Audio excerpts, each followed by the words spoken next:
I think I just wasted 22 hours of my life.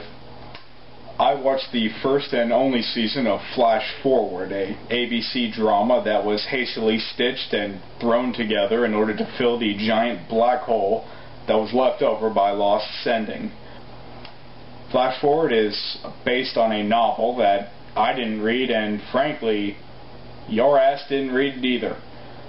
Now, the premise of the show is, for 2 minutes, every single person on the planet blacks out and sees 6 months into the future, but you would know that because they ran it 80 million times during the final season of Lost.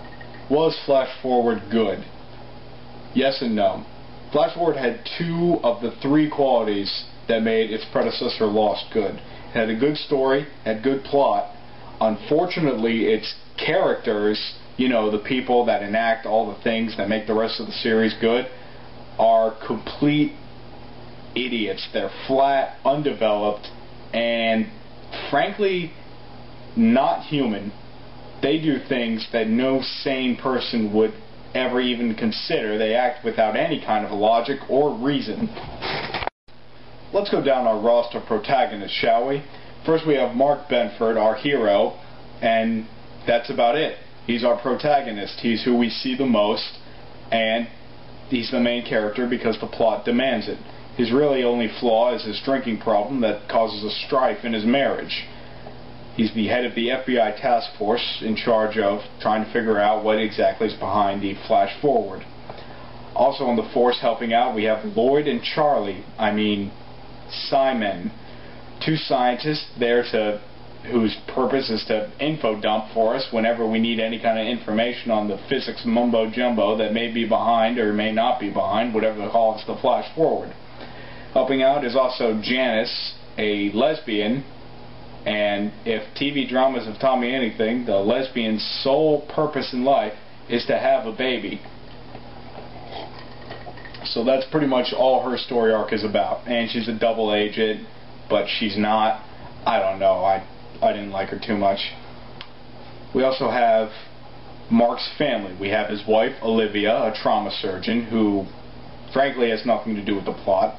And we have his daughter, Charlie, who, upon telling her parents about her flash of a nightmare where she has no more good days, they don't bother to ask her what this means or what she saw. They just say, "Don't worry, it's okay," having no idea what is wrong with their child. Oh, another character I forgot to mention, Bryce, whose Flash Forward involves him meeting a beautiful Japanese woman in a sushi restaurant.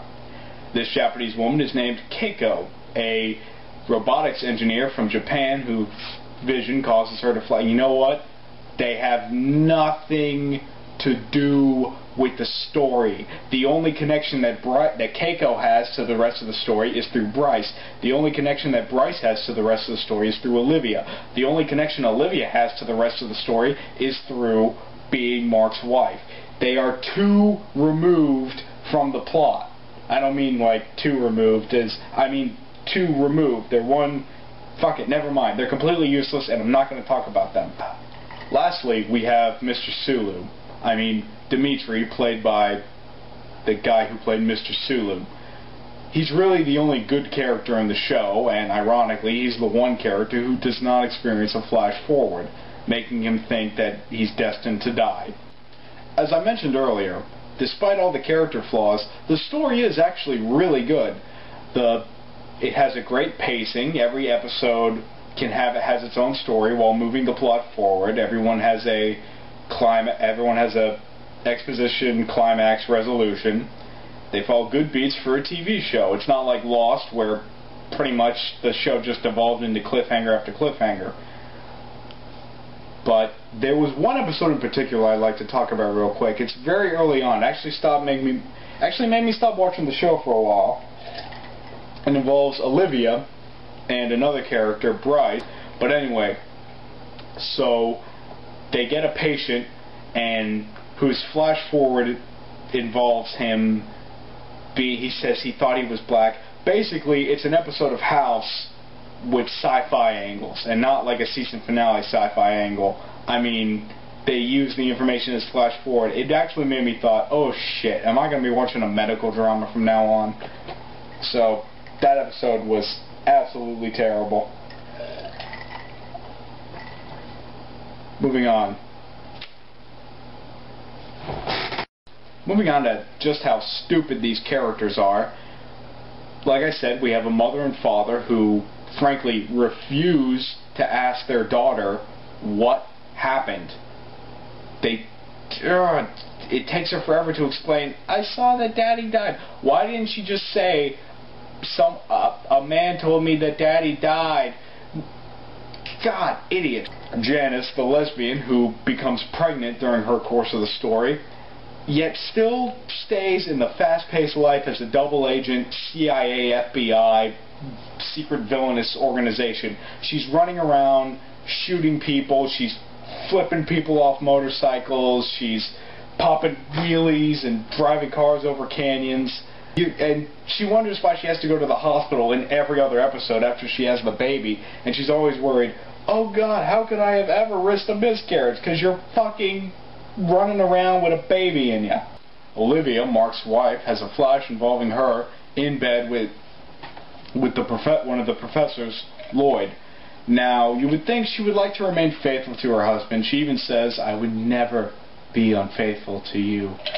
So, the most obvious thing to do would be just to not spend so much time around Lloyd. What does she do? She spends every waking second with him. I really think these two characters have the most screen time together. There's also another girl whose name, fuck it, I forgot. She's a girl who has a crush on Bryce, that guy who's useless to the plot, dating the girl useless to the plot, and her flash involved her going off of a cliff and drowning. Now, fast forwarding to the season finale, this was the moment that was just too dumb for words. This bitch has a vision of going off a cliff in her car and crashing into water and drowning. Now, the blackout happens at 10 p.m., which is they see themselves at 10 p.m. on what they call D-Day. What does this stupid cunt do? Gets in her car and drives on a cliff at 9:55 p.m. and of course another car comes on, she swerves, goes in the water. I wish she died. Fucking an entire day of my life. But the biggest moment, you know what the biggest slap in the face was of plot convenience and out of character moments and no logic and no thinking? On D-Day, 5 minutes before the big everyone's vision comes true, Mark is walking through Times Square. Mark's vision involved him drinking. So he's afraid, oh no, I fell off the wagon. If only there was some way to prevent this. What happens to him as he's walking through Times Square?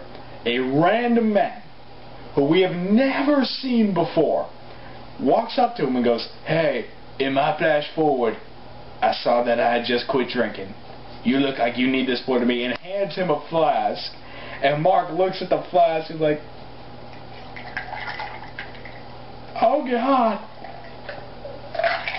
Ah, no.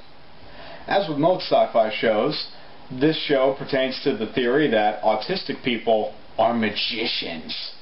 Lloyd has an autistic son, and there's also a autistic, retarded, super Rain Man vagabond that's like walking around, and he gets to the big board of all the things and changes wires. I don't know. Basically, if there's a convoluted math problem to solve that's the key to everything, just have a retarded kid look at it and go, do the numbers. Problem is solved. The announcement of this show's cancellation came with 5 episodes left in its series. Now, you would think with 5 weeks of time left, I'm not 100% sure as to how long they had. They had a good amount.